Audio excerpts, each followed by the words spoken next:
বাড়িতেই কি দোকানের মতো অথবা অনুষ্ঠান বাড়ির মতো বেগুনি বানাতে চাইছেন কিন্তু বুঝতে পারছেন না কিভাবে পারফেক্ট হবে? তাহলে আজকের রেসিপিটি অবশ্যই ফলো করবেন। আশা করি আওয়াজটা শুনতে পাচ্ছেন কতটা মুচমুচে হয়েছে। তো আসুন দেখে নিই রেসিপিটি।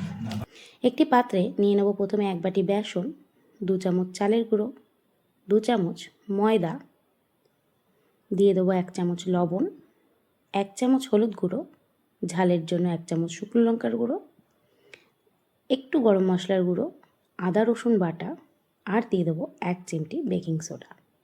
দিয়ে ভালো করে মিশিয়ে নিয়ে জল দিয়ে একটি ঘন ব্যাটার তৈরি করে নিলাম। আশা করি দেখে বুঝতে পারছেন ব্যাটারটি কতটা ঘন অথবা পাতলা হয়েছে।